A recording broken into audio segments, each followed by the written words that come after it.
Okay. So, understand what you just listened to here is somebody who runs an actual, real agency. He's been doing it for a while, and even we're going to bring up James here later in a few minutes on here. He also runs another agency. It's a little bit different. He actually runs it locally here. He has a lot of really good insights to share. But it's people like this, and he was saying, this guy's spot on. Who is he? And stuff, and everything he was saying, even though he runs a business, he's been doing it for 9 years, everything he just said, he's like, you need to hear it again. It's why even professional athletes have a coach, and they may tell them the same thing every single day. It doesn't matter. You need to hear it. You need to hear that repetition on here. And so I was even not in my head at a lot of things on that end of it, and need to be reminded of it. Some key points there. And if you've got questions for this guy, now is the time to start asking them, because he's a wealth of knowledge on here. But some key things that you brought up is really important. Is number one is the specializing, right? And you gave the example of the surgeons versus the general practitioner on that. That's really, really important.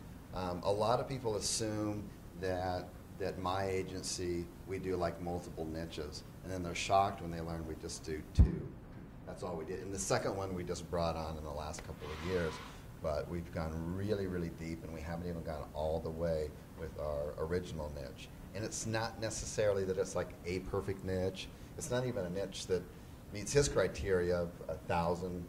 The company average revenue is at least 1,000 per client. Ours don't even meet that at all. They're much lower. So it's not like we have some kind of specialty niche, and that's why we're successful. It's just that we've been grinding at it and staying focused on one thing and going deeper and deeper and deeper with it. And the more you discover about it, the more you stay dedicated to it, rather than hopping around from niche to niche. Or we get these kind of support tickets all the time that come in, and people say, well, I really like this niche, and then as soon as I get that one, then I'm looking at these 2 or 3. What do you think about these? And I'm like, no. Stick with this one niche, become a specialist at that niche, and run deep with it, and just keep going and going and going with it. Those are the ones that always end up staying focused. They're always thinking about that one niche. They become the expert at it. If you owned a business right now, like, for example, what if somebody contacted you and said, we can get you leads for any kind of business owners that you want that are looking for your leads. And you're like, oh, that sounds pretty good, but they're a generalist. But what if in your particular niche you are an air conditioning repair, and they came to you and they said, all we do is we find clients that are looking for air conditioning leads. That's all we do. We're the best at it. That's what you'd want to go with, right? Every single time. And there's always more money in specializing on that end of it. And that's just, and when I'm talking about specializing, this is just within niches. I've had conversations with a lot of you, and you're talking about, well, maybe I'll also do like e-com or open up a Shopify store and stuff like this. And yes, you can kind of get to those levels if you want. There are certainly entrepreneurs that can do that, but that's years later once you've built up a team. And I love the Grant Cardone example on here. If you don't follow the guy's pretty cool to follow on Instagram and YouTube. But yeah, I didn't know that. He built that guy up from 2000, and the guy is his right-hand man. You see him on all his vacations, on his private jet, and all that kind of stuff. And those are the kind of dream team. That's that vision of those lion and lionesses. That's one of his head lions right there, right? That's what you want to build on that end of it. So you really want to stay focused on that kind of stuff. I also like what we talked about with the outsourcing, right? People always ask me, they say, if I would start all over, what's one of the first things I would do? I would hire right away. That's what I would have hired. But I think it's good advice, like a bridge to go from like hiring directly. It is more responsibility, and there's more of an entry point level that's a little bit higher, because you got to train and you got to do that.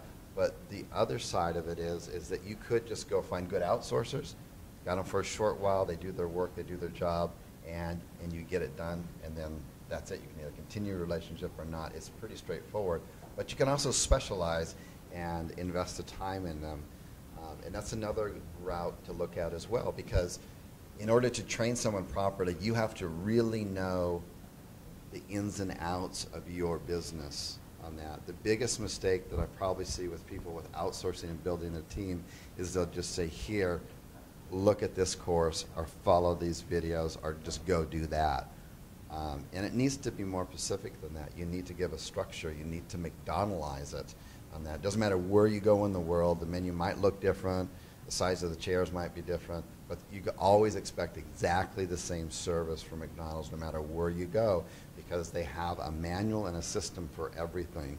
You're going to start out doing fries. There's no thinking, is that fry almost done or whatever? No, you drop it in the grease, buzzer goes off, it's done. They train them, shake it off twice, 2 shakes of sugar, turn it over. There's no thinking about that, and that's the way you need to train your people. And you need to know all the moving parts in your business that well enough to be able to do that. And you probably haven't gone through that exercise yourself. And it's a really important exercise to go through. Because people ask all the time, say, well, you already have these training videos and stuff for your business. Can you not make some for us? And the reason we don't do that is because I would literally be robbing you of a process of rethinking and re-looking at how your life and business operates on that. You need to start getting into the mindset of, okay, I'm doing this activity. How can I teach this to someone else? And how can I make it, step-by-step process for someone else to follow? That means you have super clarity on that particular position, and then you say to yourself, what's one thing I could come up with to measure this? So I know there's one metric on that particular task. So let's say that it was writing, for example. If you had writers on that, if you've done that job first, you don't need to be an expert, but you need to do it, in my opinion. And you come up with it, and you say, okay, I've got. It takes me. I can do, 800-word articles, all original, all with this kind of quality, per day. So then that's one of your KPIs, your key performance indicators for that specific job. It's going to be 8 per day, as long as that's realistic for someone to do. And then you probably take those same articles and you'd run them through some kind of, copyscape. So they have to be a certain score. So that's the second KPI. Very simple. That way, at the end of the day, you can just look at those 2 numbers. It'll literally take you 10 seconds, and you know whether this job was done or not. But you won't get to that point if you just say, here, read this course I just bought on the Warrior Forum on how to write original articles, and go do it, and you're going to end up being really miserable at that point. So going through that process and then thinking about your entire life and how you do that, even booking airline tickets. You can spend a lot of time on Travelocity or wherever you shop for tickets or hotels doing it, but you could also spend that same time just training someone else to do it. Let them know what's the criteria. What are you looking for in a hotel?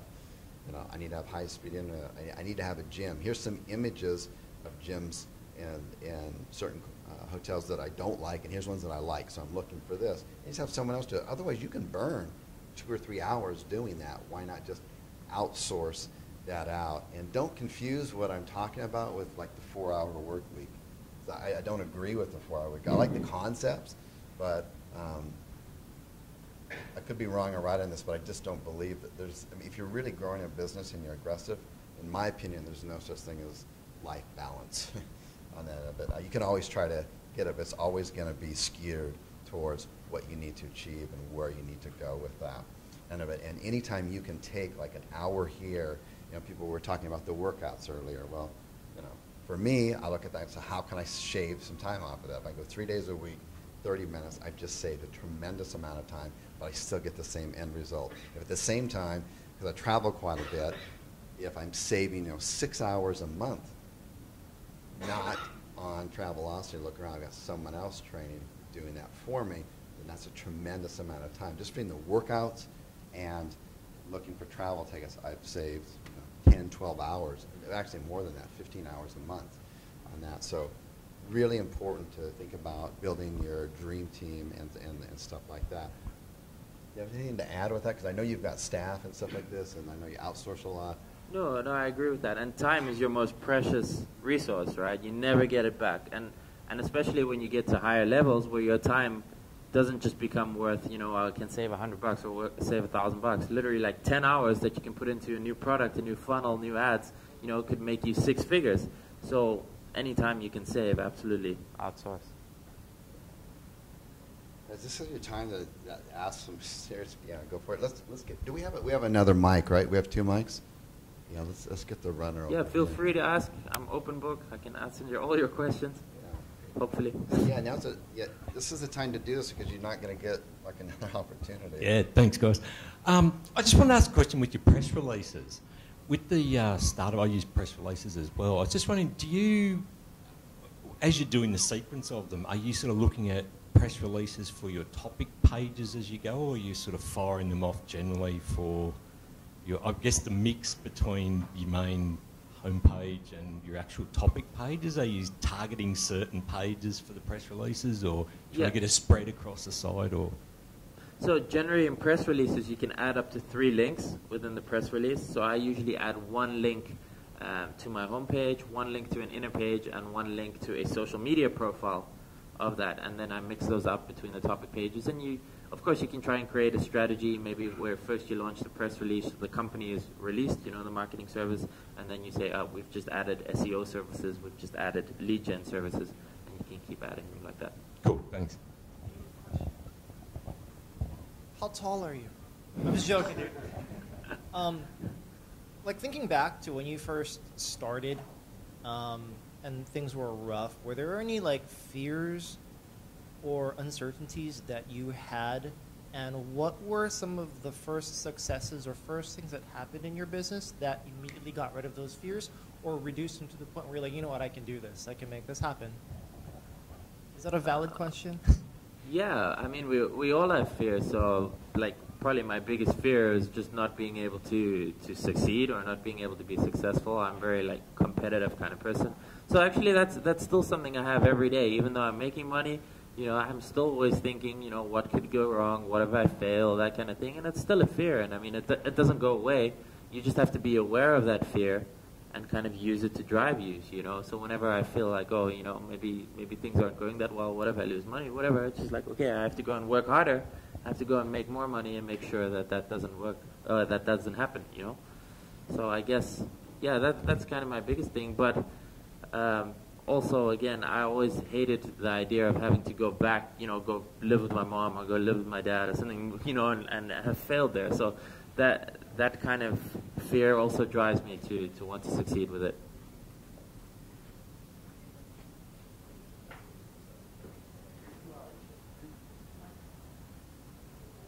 Could you go over a little bit about how you charge as an agency, if it's a strict percentage of the ad spend and anything on top of that, or just a little bit about the revenue you generate?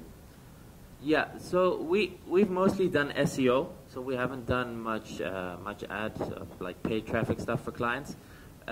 Typically, what we do is we start going for higher end clients, so a minimum of $5,000 per month per client. Okay, we started out very small, accepting anyone and everyone. It was a big mistake. And I know when you're starting out, you think, oh, maybe $1,000 is a lot to a business, or $3,000, or even $5,000 might sound like a lot of money. But for a business, a medium-sized business, $5,000, if they can generate a return of $50,000, $100,000, that's not a lot. Okay, so an example, when we were running our link service, we had one customer in Australia for supplement keywords. Okay, they wanted us to rank them for various supplement keywords, and we ended up getting them in the first position for about 8 different keywords, right? And they were paying us $1,000 a month for that for about a year, and afterwards they canceled. And I ended up hearing through a friend of mine who was friends with this business that those keywords were making them $100,000 per month. All right.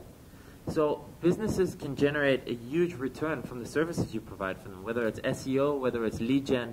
It doesn't matter. They can make thousands, tens of thousands of dollars. So you have to charge accordingly. And my philosophy also is that anyone who cannot afford to pay $5,000, it's going to be difficult working with them, because they're going to always be struggling, like, oh, you lost $50 on this, it's not bringing the return, etc. If they can spend $5,000, you have something to work with. And ideally, try and go for even bigger clients, $10,000, $20,000 per month. There's companies that can afford it on those levels. And it just means to make the same amount of money, you're going to have far less clients, which means you can provide better services, better quality, and even more one-on-one time with those clients, and it just makes your life a whole lot easier.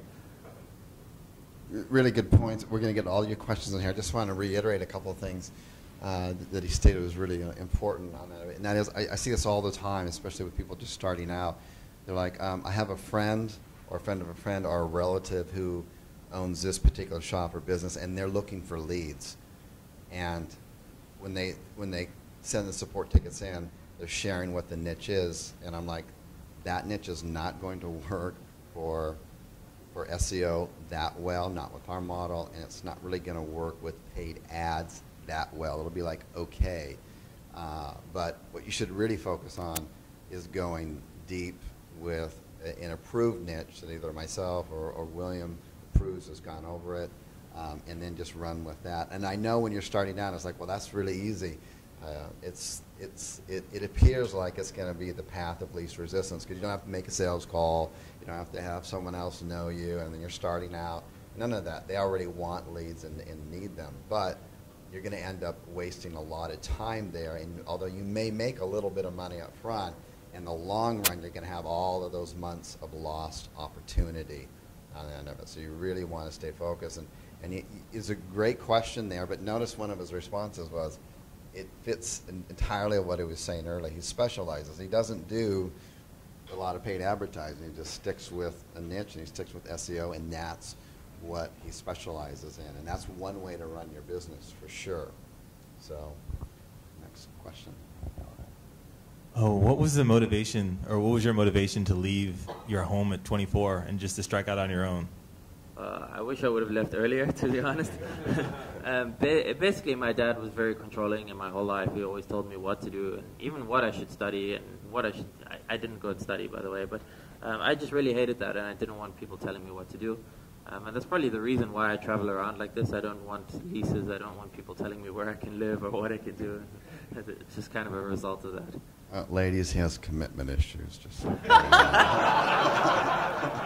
it's like, I know, tall, strapping young man, but it's commitment issues. Maybe that'll fit with you. I don't know.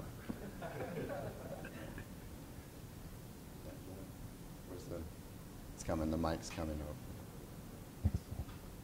So when it comes to upselling client SEO, are you selling things specifically related to client SEO or other traffic sources? So with a client, there's usually additional stuff.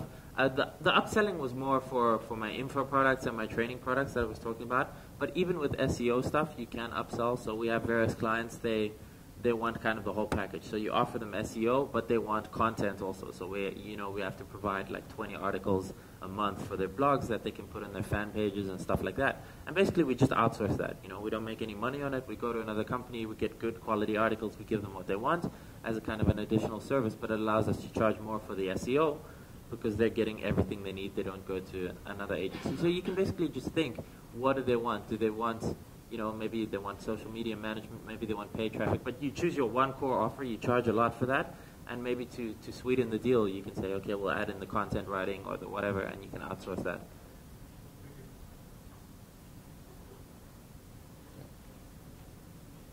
Hello? Yeah, Nathan. I was just wondering, like, when you were picking, like, one vertical and just going with it, how close do you get, like, your clients within, is it like a kilometre radius?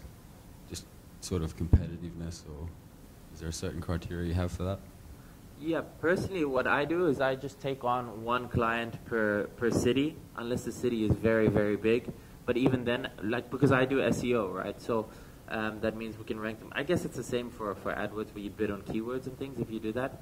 But with SEO, I just rank one client per city, and if I take on more than one client, I let them know we already have a client, we're ranking for these keywords, so we can't target those, but these are additional keywords. If you want us to rank them, you can. It's just an ethical kind of thing where you just run with the one business. And that way also they know that if they leave you, they're leaving your services open to their competitor. So it kind of keeps them with you also. Next question, raise your hand. Anyway, this side first. Hi. I don't actually have a question. I just want to share something. Okay. So I'm Daisy. I'm from the Philippines, and I really like what you said about outsourcing. So I just want to share that to find people that you want to apprentice in the Philippines, it's actually better to, if you can post or find like universities and they have a website, right? You can contact them and post on their website that you're looking for people to work for you. That's very cool. Yeah. And then if you can run like newspaper ads, like local newspaper ads, it's the turnout is very good as well, because if you do online jobs, you probably will find VAs who are experienced.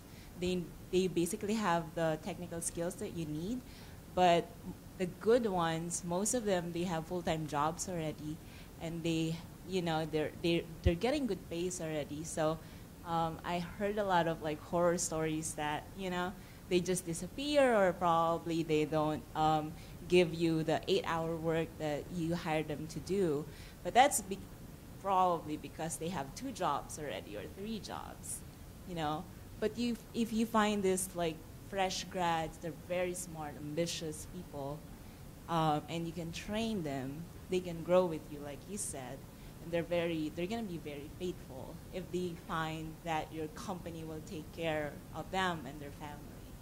So that's something that you should consider. Yeah, that's a great idea. Hang on to that, Mike.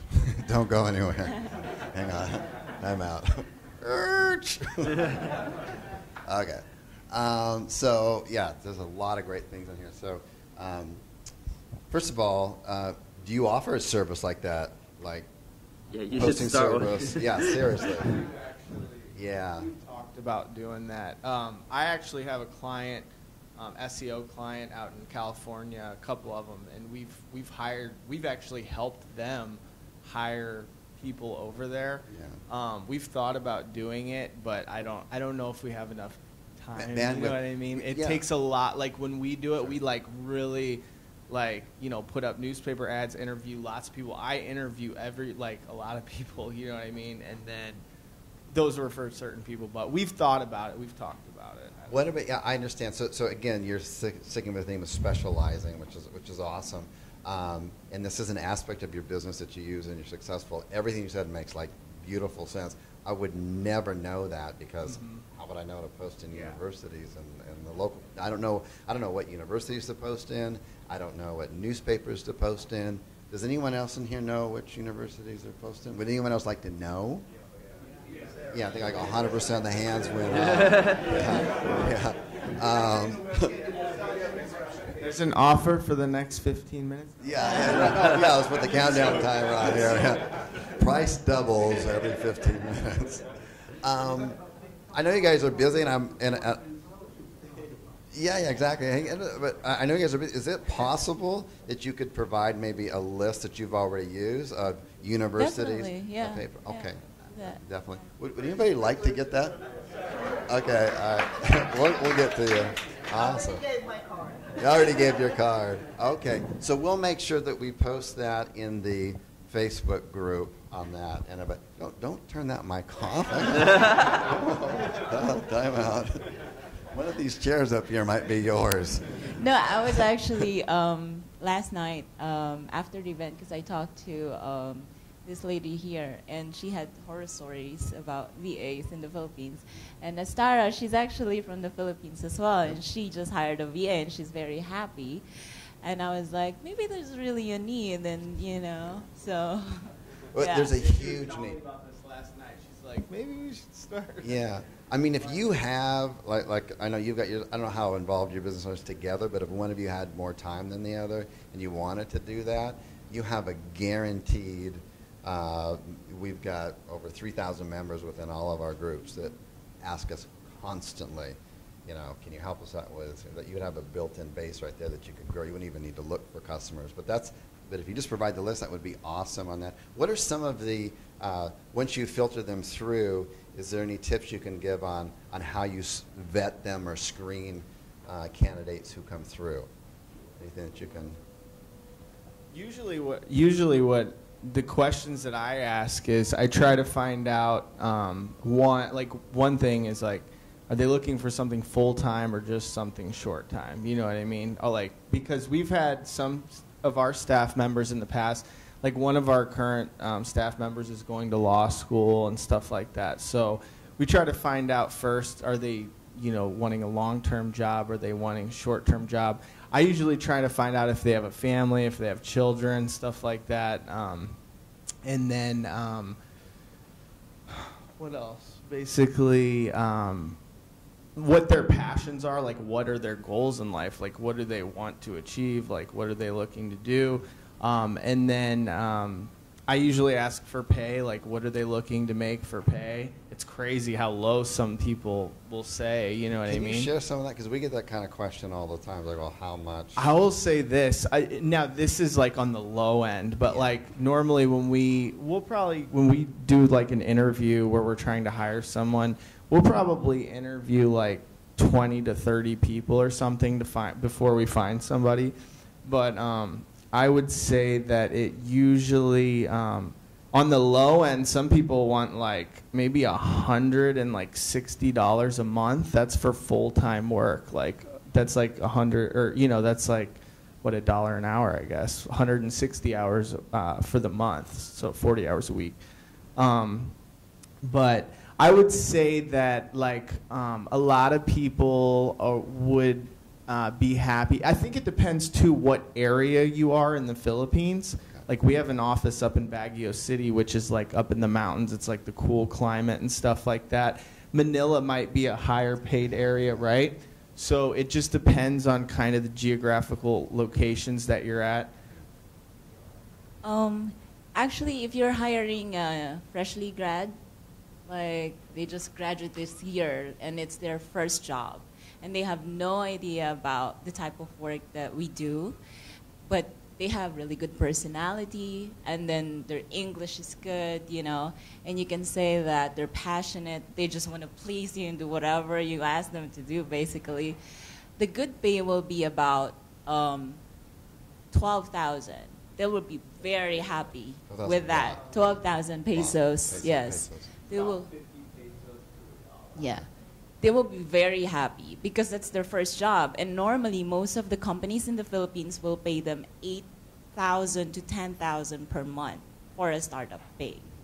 So if you pay a little higher than that and you tell them, okay, we'll give you 3 months training, and then you won't commit to hire them for a long term. You basically train them for 3 months and then be like, if you do good, we can bump you to this price. And then, you just go from there. I want you guys to keep going. I just want to put the pause button and just kind of recircle back a couple of really good points that were made there.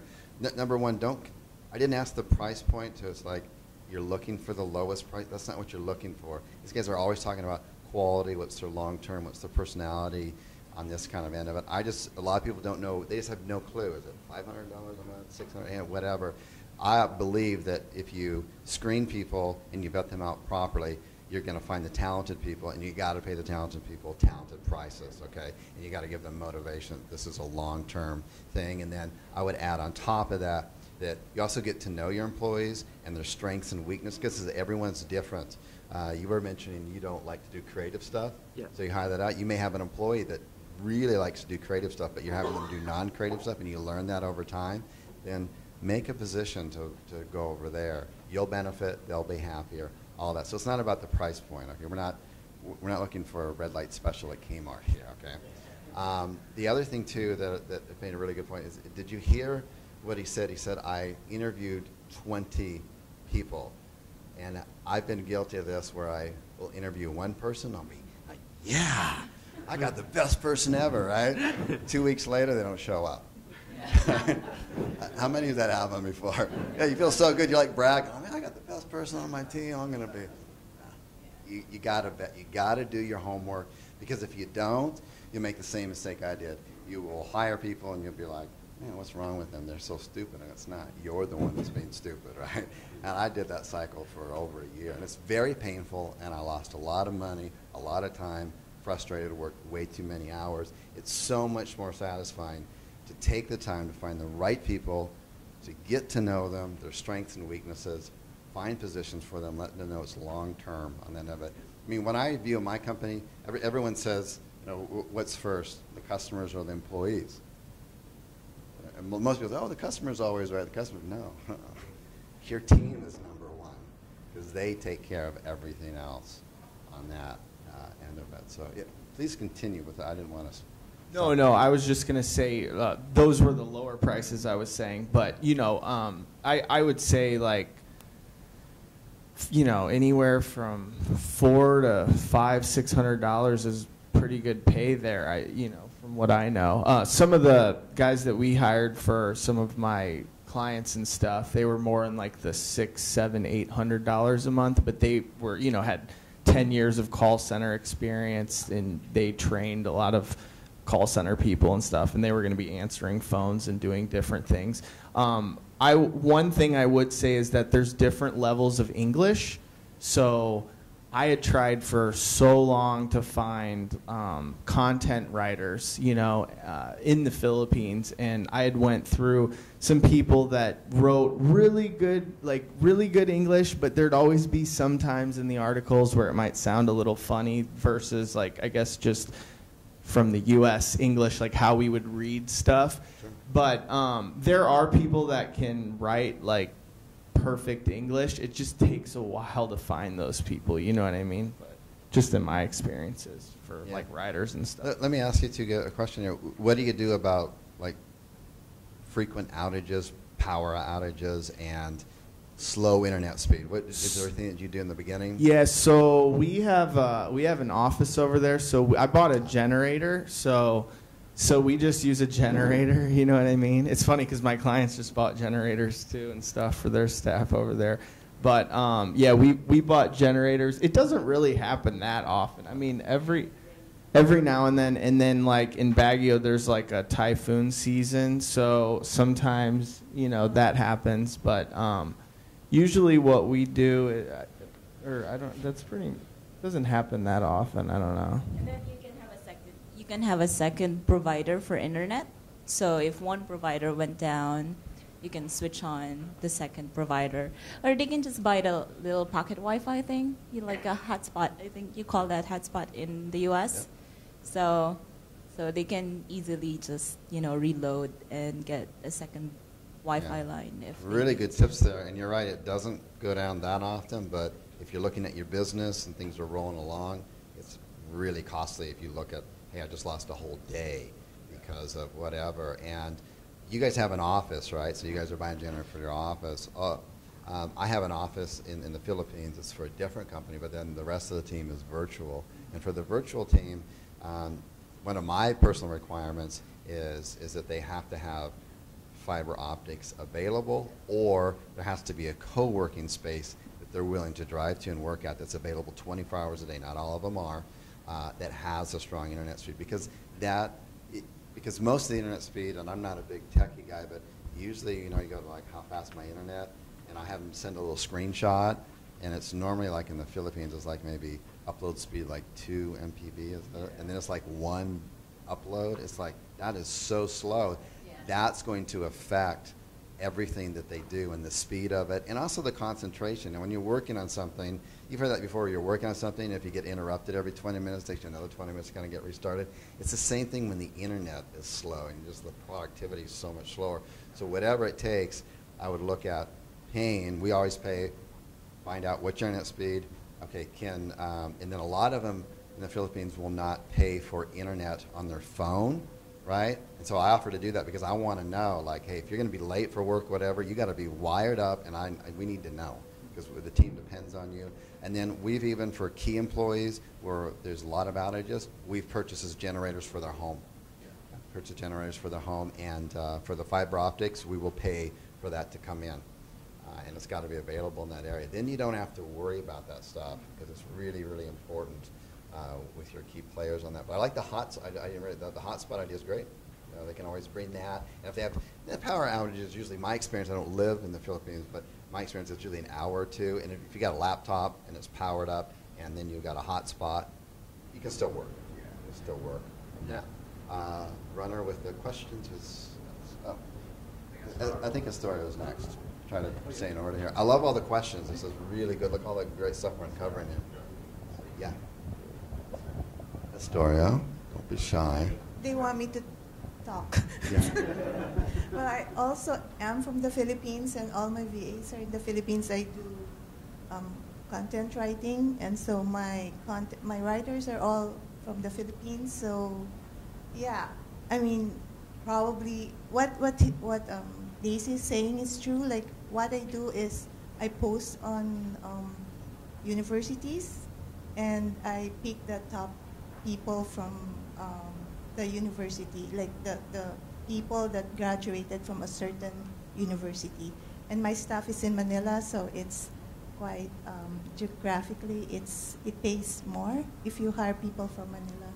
But the best schools, aside from UP, where she is, are also in Manila. So that's just what I wanted to say. Don't go anywhere. Hold on a second.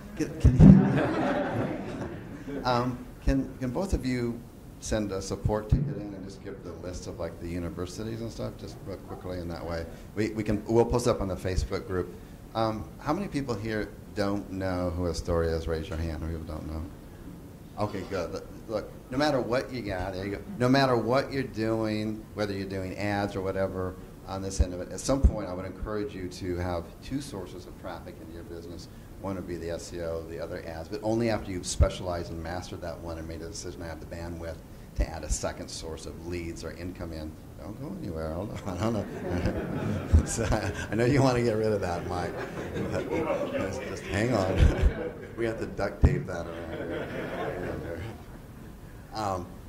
What we teach on the SEO side of it, I did the porta potty case study, and porta potty sites, they rank in over 400 cities, and 80% of the cities have 0 backlinks. And when you reverse engineer that out, and the core reason that they're doing that is because of the way that the content is written on that, and we've reverse engineered that, and then she figured it out on her own and did a really good job with it, and other people are like, this is too complicated. And the benefit of it is this: it's like you come up with one good seed article, say like 800 words plus for your city page, right? And in the SEO part of the world, what we're teaching with a master domain site is that you ideally want to start, like if you came in San Francisco area, most people are going to put a site in San Francisco, and San Francisco is about 1.2 million-ish, but nobody's trying to rank in all the little surrounding cities there, 50,000 and above, which collectively is about 1.5, 1.8 million, and you'll rank for those like that many times with no backlinks, but only if your content is written correctly. Okay, and that's what the porta potty, we've given other live examples of that, and this is where you come in, and instead of spending months trying to rank in San Francisco, you rank in San Francisco and all the surrounding cities at exactly the same time. And then what happens is that Google will see that you're bringing traffic will come to the smaller cities, and Google's like, whoa, you're bringing traffic to your smaller cities, which is related to your core domain, right? Your master domain. So Google likes that. It's like, oh, this is really good. This is what we like. We want you. We like to encourage sites that bring any organic traffic, and you'll just do that because you'll automatically rank on page 2 or 3 like right away. Is there anyone here in the group that's in the SEO side that's experienced that when they've done that? Yeah. It's like 50 sites. You do like 50. All of a sudden, 24 hours later they're on page 3 and 4, and then a week later they're on page 1 and 2, and no backlinks. And then you start getting that traffic in, and then Google's like, you're one of the cool guys or gals out there. And then, well, maybe if all these other surrounding cities enjoy the site, maybe we'll give a little bit favoritism to San Francisco, and everyone else is like fighting to get in there. You send a couple backlinks back then, it's like, whoop, and then you just go across the country. Now, it's hard to scale that, only because then you need original content for each of the city pages. Yes, you can get away with duplicate content, but it's not a long-term strategy in my book. And that's not what the existing models that we're demonstrating, that's not how they're doing it. And so just imagine coming up with one seed article, 800 plus words, and then you hand it over to Astoria and her team, and we don't get any payment from this. She just came up with it. I said, fine, go ahead and post in the group. She does a great job. She got great returns back and feedback, so we just It's a value-added service to the community. And just handing her one article, and then she goes out and her team, and they spin it out so they got 300. And then all you do is you just come in and you just slap them on the cities. And you just do 1 to 2 larger cities and all surrounding. We've mapped it all out in the course. You just slap it out, and you just do 1 to 2 backlinks, very non-conservative, nothing crazy, larger cities, and all of a sudden they just start floating all to the top. And you don't got to write, do any of that kind of stuff.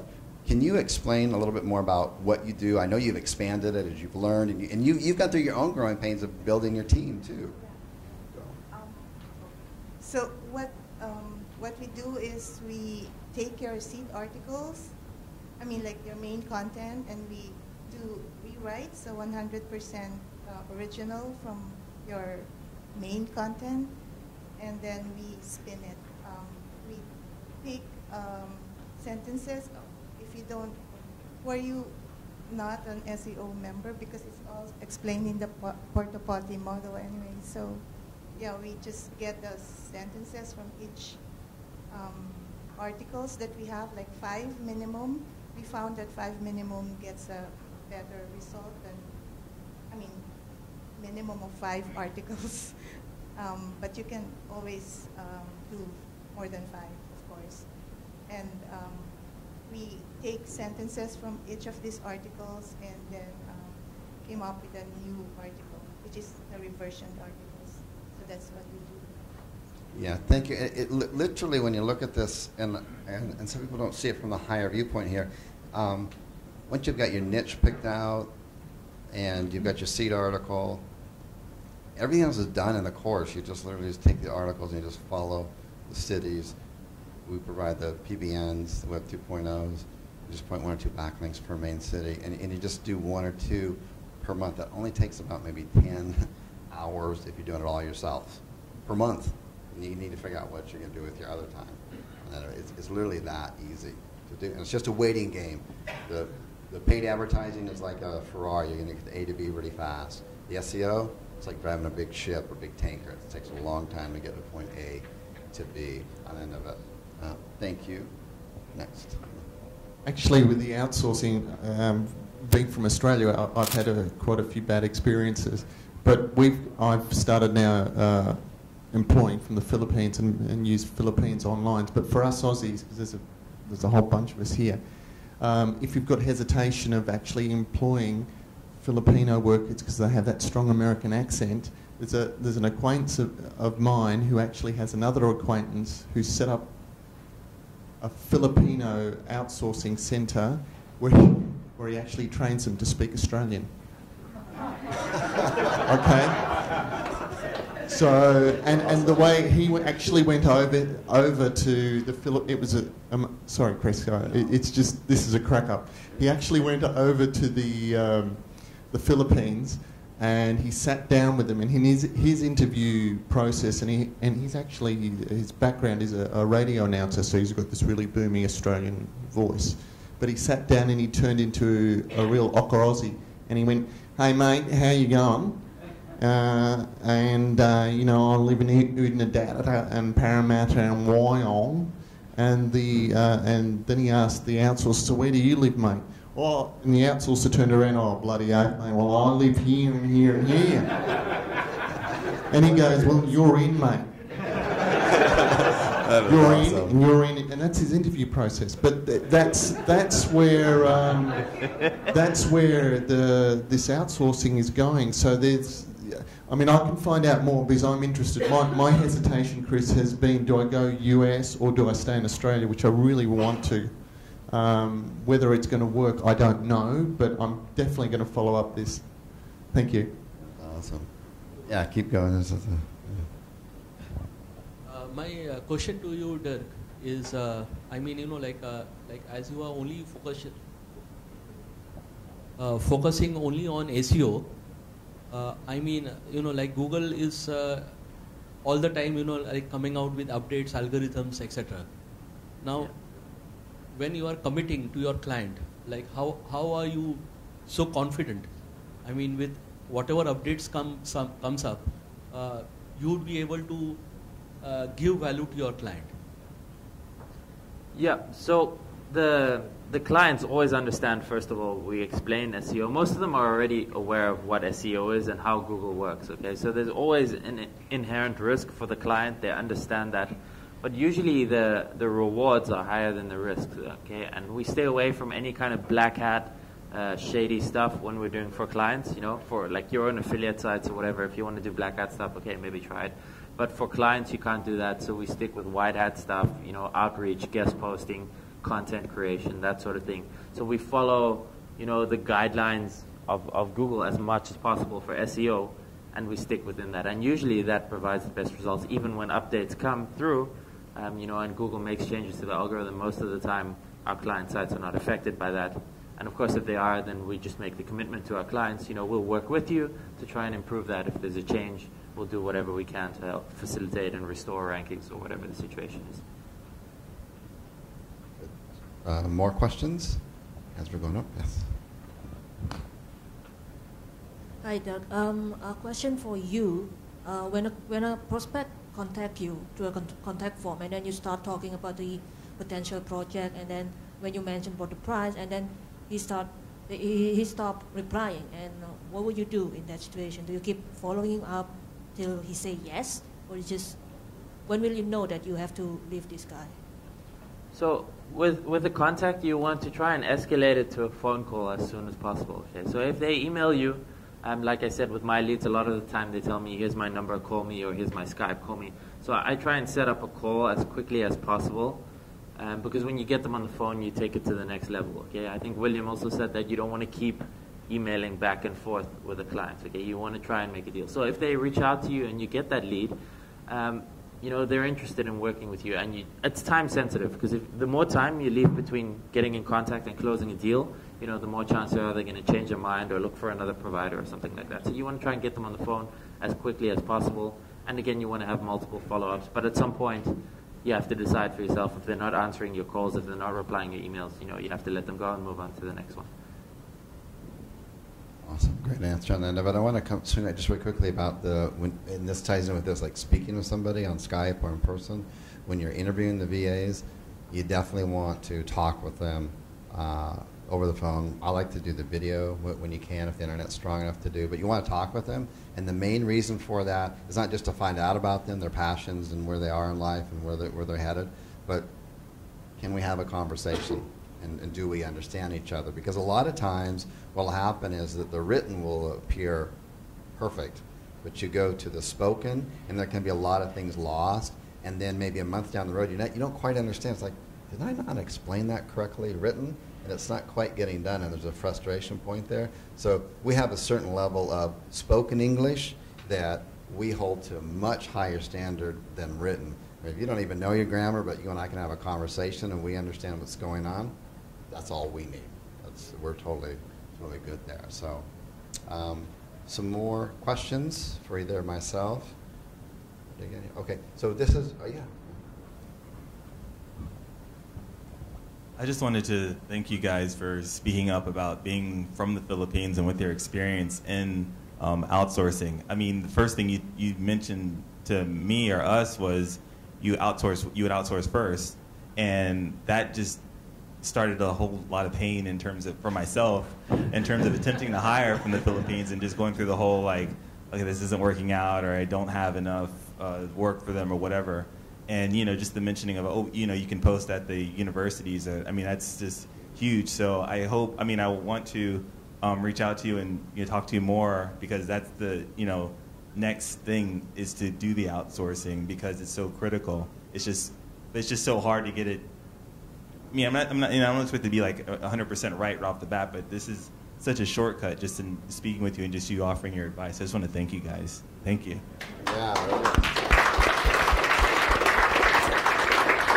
Yeah, it really does reduce a lot of like the pain points of it, and I feel those pain points for you guys. So I've tried to help with services, but nothing like this, because I'm not in the know. I don't know. You don't know what you can't know. But I have offered, like, we have a good recruitment service that we use. But that's in Manila. It's higher end. It's higher end clients, so you're going to pay up more up front on the end of it. They do a lot of the vetting process for you, but it's more kind of a VIP service. Whereas this, you can find those hidden gems that you can build up, like Grant Cardone has done, and they can grow with their company as long as you're providing value to them on that. Some more questions? Yes. With people from Philippines, what is the best practice for like probation period or trial or test task? How long basically you can take them for probation period, or maybe you take them for 1 week free or something like that? How does it work? I'll share our process, and if other people out here have other ways of doing it, please share, because we don't know everything. We learn collectively on this. So we'll take actual training videos that we have and training sections that we have, and we'll usually pick our most challenging part. It's not impossible, but an average intelligent person should be able to watch these videos, and they're proven. We've had other staff members do that. Watch these videos, and then we have a very simple test, and it's a written test. We usually just use something like Google Docs, nothing fancy, and we time it. We give them plenty of time to do it, but not too much, so we need to kind of get a feel of their pace, right? And then as long as they answer those correctly, then we know, well, there'd be a lot that can't, by the way, and that's pretty basic stuff, to be honest with you, and that's part of the job and the job training on that. But once they get through that, and they get through that part of it, then we'll have another little bit more difficult test, and the test, again, directly related to our current training material that we have in place. So we're not reinventing the wheel. This is what we already have in place. Can they do that? And then I'll add 2 or 3 extra questions, they're written questions, about real problems that we have in that position that we'd like to solve. It, like, we're getting by, but it kind of hurts, but we're still getting by. We just don't know a solution.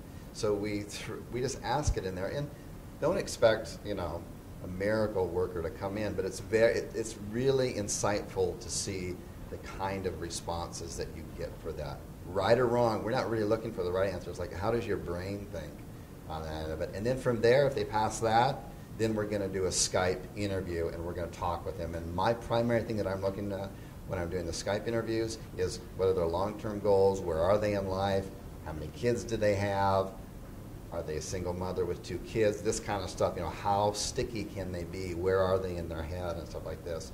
I'm laying down the ground rules. I'm just, I let them know verbally, not only writtenly, but verbally on this end of it. I say, hey, if you're somebody who gets sick once a week, that's not this position here, okay? Because I can have a lot. I'm sick this week. If you're somebody who gets a lot of power outages, because we have a good feel about how often the power outages, and we hire in the similar areas, so we kind of know. Rainy season, you're going to get it more often than ever, but we know it's realistic. I mean, if someone's got power outages every single week and they're gone, that's not true. So we let them know that kind of stuff, and then just to set it up. And we also let them know at this point that if you, and it's going to sound silly, but we say it, if you have a lot of death in your family, then we're not interested in hiring you. Am I right or wrong? I mean, this is true. It's like, Jesus, you've had 14 members die in your family. I'm so sorry. Are you okay? I'm okay, but I think I need another day off. For real. Yeah, so just to follow up on that, with our hiring process, Noah Kagan from AppSumo, he's got a very cool article, if you Google that, about his hiring process. So 2 tips there. You want to make an obstacle or a few obstacles for them just even applying to you. So for example, when you're posting your job, you give them a very simple instruction, like post a link to your Facebook profile or to your LinkedIn profile. 50% of people don't even do that, all right? So that just weeds them out. And then maybe you can give them instruction, like maybe create a 5 or 10-minute YouTube video while you want to work for me, all right? And that narrows it down to maybe 15, 20%, and then you can choose from those people. So it just filters it and makes it easier. Good tip. Runner with the mic. Just follow up, and finally, when do you pay them? In the middle of the month, at the end of the month? Because they don't trust you, you don't trust them at the beginning. How? I like to do like immediate reward. So I pay them. I do it just slightly different. I pay them weekly, but I pay them weekly on the first day that they come back on the second week. So it's like, Monday through Friday. I don't pay them on Friday. I pay them on Monday when they return.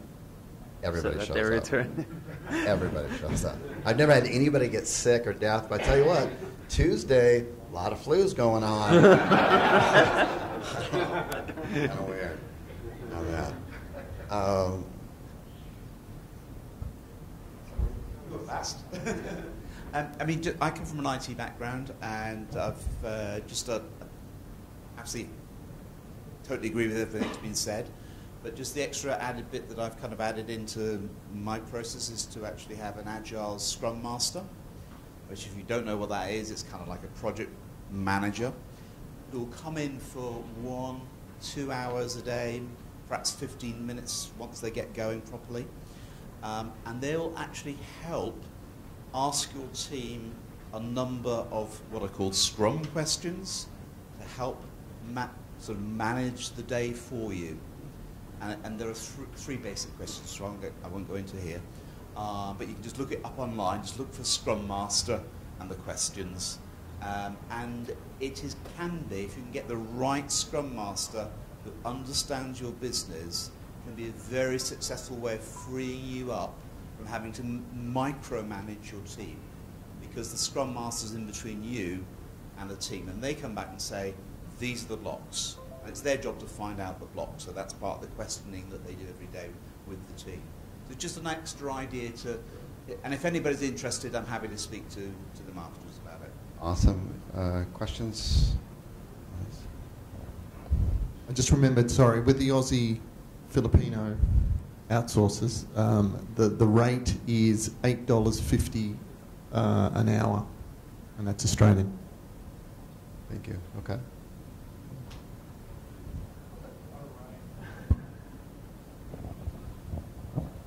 It's a relay race. So I just want to share that in the Philippines right now, our president actually just, before we have like a 6-month contractual setting for the employees, but now our president removed that. So the companies there, they don't have end of contract anymore. But to us who hire people online, we can tell them upfront that, you know, this job could be long term if you perform, you know, the way we expect you to perform, or probably better. But we can terminate you if you don't perform. So they understand that, and our culture, we're shy in nature, and we don't, for example, there's like a conflict, and we probably, for example, we made a mistake, and then, you know, we feel so bad about it, they probably won't chill out the next day. So encourage them and let them know that it's okay to make a mistake once or twice, or ask them, you know, how you could make things better for them, and be firm but nice. You know, don't be too nice, because they will see you as a person they can just probably, you know, like they're not going to take the job seriously. So you have to lay their responsibilities. They have to make sure that they understand, you know, you have to make sure that they understand what you expect of them. And that you have to make sure that they understand that this position is not going anywhere for a long time, and they can benefit from it, you know, as well. So. Great points there, really good points. The disappearing part, yeah, that's the cultural thing. You wouldn't know that unless you get the insights here.